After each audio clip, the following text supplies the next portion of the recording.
सुंदर सन शादी के शुभ अवसर पर सुंदर सन विवाह गीत अपने सबके समक्ष राखी संगम श्रीज परिवार के ओर से कोनो भी शुभ अवसर पर संपर्क कर सके छी जिनकर प्रोपराइटर श्रीमान मनोज भैया जी और कोनो भी एल्बम निकाले के लिए पूरा मिथिलांचल में सबसे सुंदर आवाज अपने सब चाहे छी जरूर संगम श्री से एक बार संपर्क करिए अपने सब और सुंदर सन विवाह गीत अपने सबके समक्ष राखी।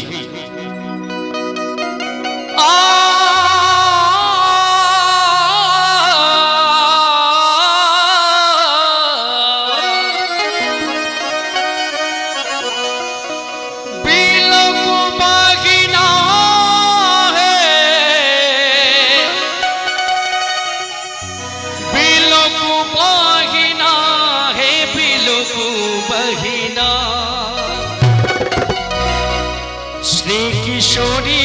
जी के अंगना पे लोग बहिना और चाहो एक भी अपने सब ताली से जरूर स्वागत करी। बहुत बहुत धन्यवाद। बिलक बहिना है बिलक बहिना है बिलक बहिना श्री किशोरी जी के अंगना पे लोग बहिना श्री किशोरी जी के अंगना पे लोग बहिना बिलक बहिना है बिलक बहिना है बिलक बहिना बिलक बहिना है बिलक बहिना है बिलक बहिना श्री किशोरी जी के अंगना पे लोग बहिना श्री किशोरी जी के अंगना पे लोग बहिना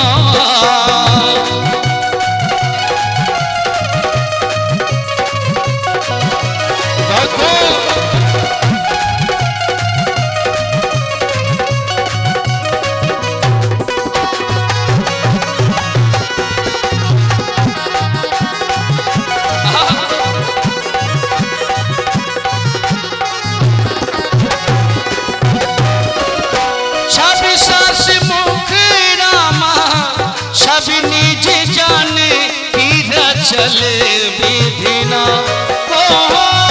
छब सास मुख रामा छब निज जाने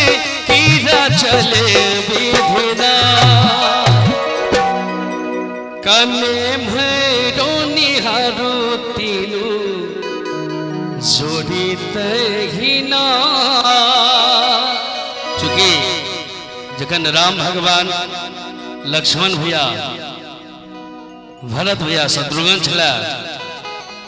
हे तीनों जोड़ी के निहारो बहिना जोड़ी तहिना बिलक बहिना है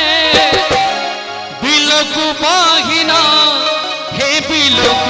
बहिना श्री किशोरी जी के अंगना पे लोग बहिना श्री किशोरी जी के अंगना पे लोग बहिना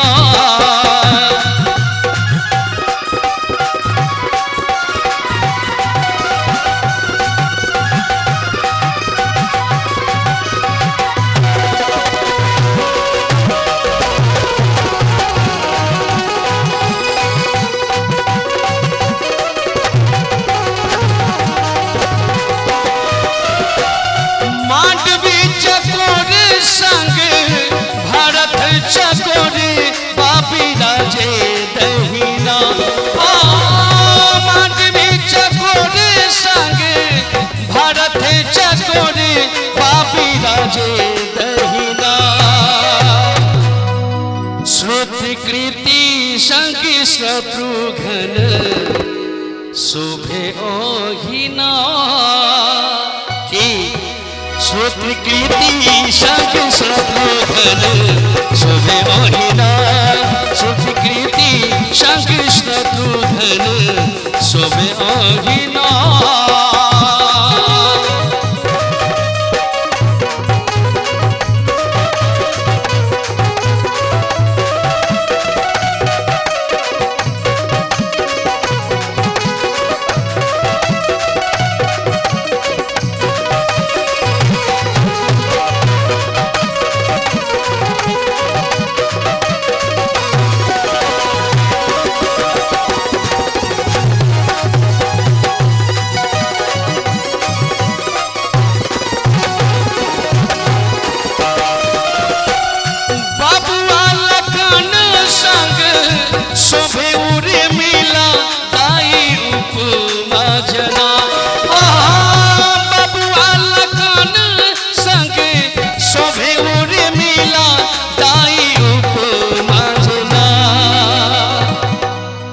सखी बुझू जे न अंगूठी में नगीना जना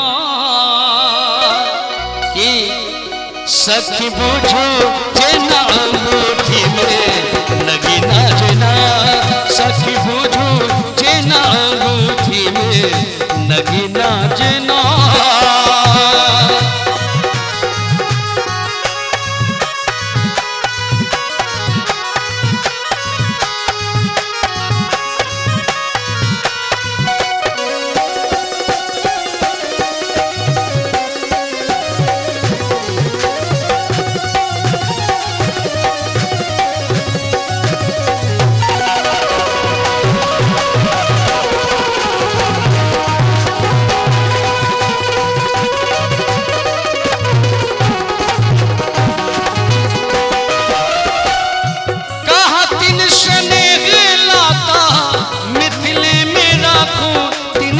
सातो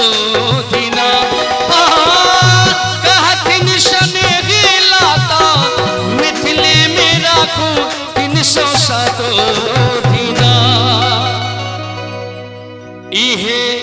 पंचमी तिथि अगहन में महीना जना और चाहब जे भी अपने सब जरूर ताली बजावी इहे पंचमी तिथि अगहन में महीना जना इहे पंचमी तिथि अगहन में महीना जना हो तिलक बहिना है तिलक बहिना है तिलक बहिना हो तिलक बहिना है तिलक बहिना है तिलक बहिना श्री किशोरी जी के अंगना में लोग बहिना